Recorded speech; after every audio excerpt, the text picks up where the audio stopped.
Donald Trump never liked media covering him, and we were used to covering the facts. And people who didn't like those facts would call you a loser or call you a liar. Right. But now there's this fear that he could come for you legally. And even if a judge throws all these kind of things out of a courtroom, it still takes a while to get to that judge. And what I mean by takes a while, it costs a whole lot of money. I think it's already had a chilling effect. I think we're already there. And the question is to what extent and where do we see it play out? And you're seeing in some cases a response to market influences. You can look at the LA Times and other newsrooms where you're seeing this recalibration of how opinion pages on Donald Trump are handled. But I think where, to Philip's point, the importance of continuing journalism is this. History is written by the winners, but only if the truth tellers fall silent. And this is not an era where the truth tellers fall silent, or it should not be an era.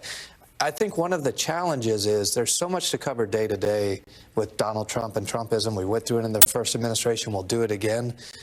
But what is the broader macro story here about a nation that's turning to an illiberal movement?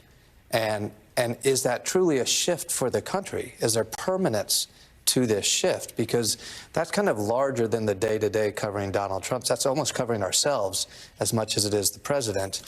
We're in for 4 years where we're going to find out a lot about that question. What do you think? Earlier this year, Steve Bannon said Democrats aren't the enemy.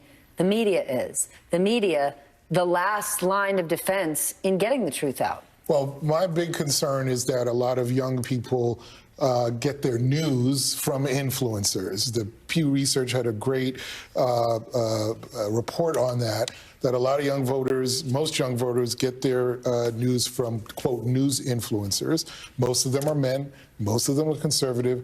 77% of them are not attached to a news organization whatsoever.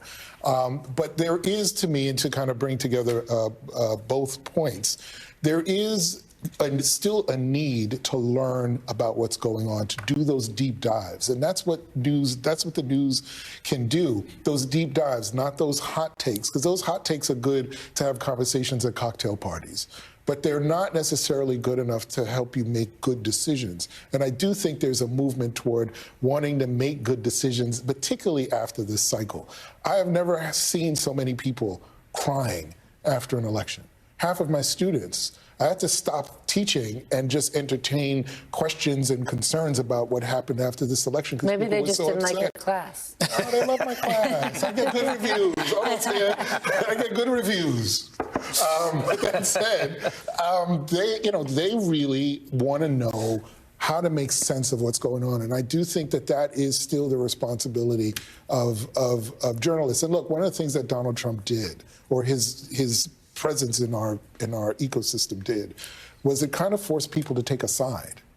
And so I think the public is saying, you got to be on one side. But isn't that a problem? Right? The world shouldn't exist on one side or the other. It's absolutely a problem, because what used to be just a function of Congress has now gone into the American electorate and psyche. And I do think that there's going to be a backlash to that. And I think it's actually coming, because people are starting to understand the dangers of that. When there is violence in this, political violence in the streets, something that we often push to other countries, and we're experiencing it right here, right now. And I think that's what's really scared people into saying, okay, I need to calm down. I need to take a step back. I need to de-escalate. And I think that's where journalism comes in. It's the sort of de-escalation.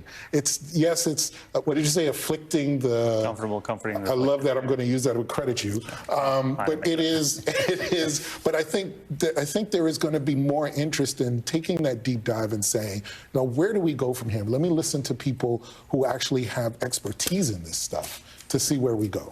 All right, let's talk about other folks that Donald Trump is intimidating, not just the media, his fellow Republicans. So when you look at his agenda, how much is he going to actually accomplish? Because sort of intimidating his party has always been his jam. Mike Johnson has the slimmest of slim margins. So we all say, oh my gosh, Republicans have control of everything. But can Trump really get a lot done here? Well, I think what we saw when Donald Trump was president the first time is that he Well, I think what we've seen with Donald Trump from day one is he doesn't care about policy, right? That's not what he's interested in. He has big ideas of what he wants to see, deport everyone, yada, yada, yada. But he's not sitting down with Mike Johnson and walking through line by line what the budget looks like. That's not who Donald Trump is. And so he would defer to Republicans on Capitol Hill to come forward with plans, and he'd okay them or not until something sort of irritated him, right? And so we saw, for example, in 2018, when there was the spending bill that came forward, and all of a sudden people started getting mad because there was no money for the wall. And then he had a huge fight about it. And then he forced a government shutdown. And then he did this national emergency in order to build the wall. He got mad about it. It wasn't something he was paying much attention to. He got mad about it, and all of a sudden it became a big deal. Now, of course, the situation has changed. And we have this universe in which there are a lot of voices who are amplifying other Republicans getting mad about stuff, and that is potentially going to influence Donald Trump. It has never been the case that he is driving policy. He is instead reactive, and the challenge for Johnson is he has no control over those reactions. Okay, but here's the thing. Last time around, Donald Trump did not think he was going to win. He even filled his cabinet with people he didn't necessarily know very well. He wasn't completely organized. He's organized now. He's loaded up his team. Yeah. Stephen Miller has a very clear agenda. How much more successful do you think Donald Trump will be at getting his agenda through? Because his ducks are in a row this time. So it's a fascinating question, because I think what is... What'd you say? You always ask fascinating questions. Oh, my goodness. All right, just get in here. The question is, what is his agenda? Because from a policy standpoint, they want to renew the tax cuts, the Trump tax cuts. Maybe there's some tariff stuff he'll do unilaterally. But on policy, this is not somebody who's deep or rich in policy. His agenda is the enemies list and taking down anyone who crosses him. And in that case, the people he's putting into power are a very different set of actors than during the first administration. I think something interesting to watch for, though, on the policy agenda, the influence he has, Donald Trump's a lame duck. Okay. He wasn't a lame duck before. And that's not to say he's not going to have any power. He's going to come in with a lot of momentum, right? And Republicans on the Hill are going to want to pass his tax package, do those other things. But at some point, you're going to start to see Donald Trump actually is on his way out. And what influences are on the way in? And I think one of the early ways we're seeing him hedge that transition is with Elon Musk. Because you bring in the billionaire to be the heavy now, where perhaps Donald Trump can't do it. We've already seen some incidents of that. I think we're going to see a lot more.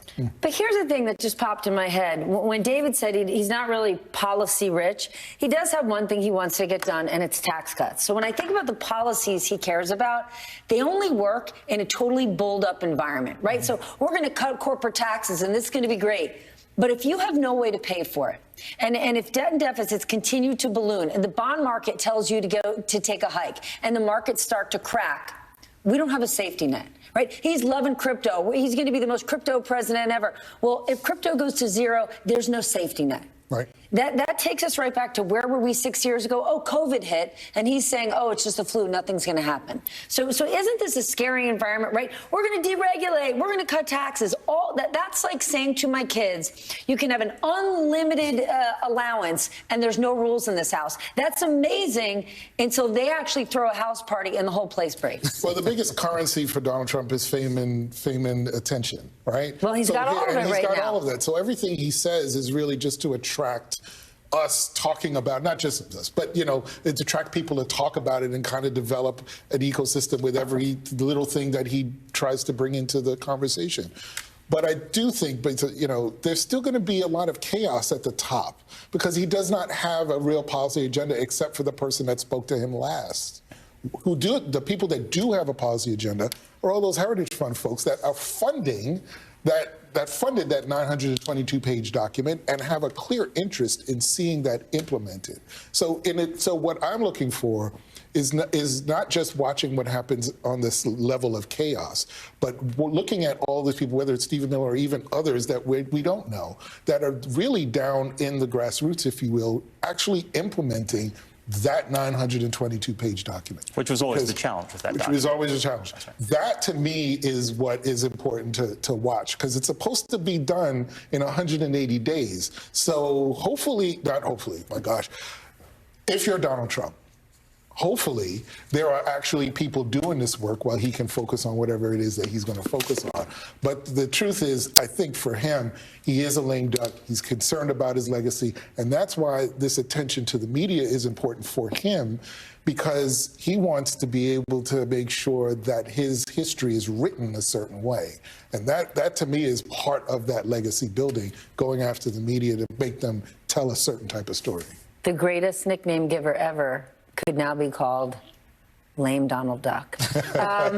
Okay, you were just talking about hope. What are you hopeful for in 2025?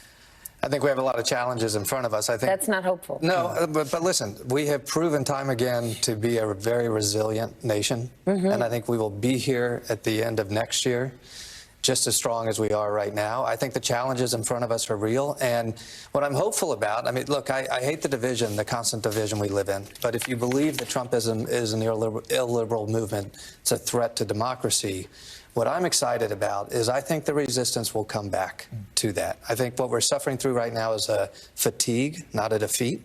And as he enters office, people will remember that there are American ideals that are worth fighting for every single day, just as hard as Donald Trump is fighting for his vision. What are you hopeful about?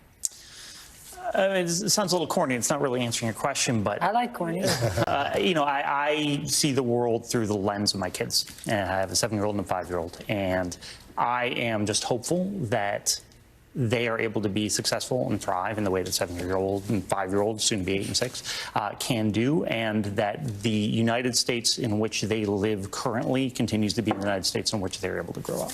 And I'm hopeful that they're going to be able to do that. That's not corny. It's awesome. And you? Two things, really. I hope the Senate does its job. And what I mean by that is, I understand it'll be a Republican Senate, but Washington is said to have talked about the Senate in this way, that they are the saucer in which the hot tea of the House boils over into. And if they are really and truly that, and they actually take their job seriously, then we can see them as actually pushing back even a little bit, because they're more concerned about their legacy than Donald Trump clearly is about his. And they have more people, well, they go back to their voters more often and get to see them and engage them more often than he does being in the White House, right? So hopefully, number one, Senate does its job.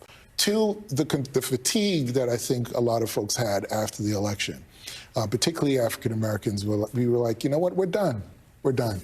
We're done with the coalition building. We're done with trying to be with everybody else, because we did everything we needed to do. And I do hope that, at least in our community, that fatigue turns into action and it turns into mobilization, and we can turn this thing around. All right, then. Gentlemen, thank you so much. When we return, we're talking with my dear friend Andrew Ross Sorkin about what 2025 brings for the economy and specifically your wallet. And later, it is that time of year to start thinking about New Year's resolutions. You do not want to miss my conversation with Jim Gaffigan. The 11th Hour is back right after this. I can say I definitely felt like there was a force pushing us together. We talk about that a lot, actually. We were neighbors growing up, like catty corner. In high school, I started being like, oh, like, we have a cute neighbor. There were definitely other chances we could have met in real life. So many points where it could be like, oh, you met there, and that's how it could have happened. 6 or 7 years in the future. First person I saw who had liked me was Christian. You could have met. You still didn't meet, so you have to meet here. I didn't want to live paycheck to paycheck anymore. I wanted to do more for my family. So I enrolled at My Computer Career. At My Computer Career, I was able to earn my certifications despite an already busy life.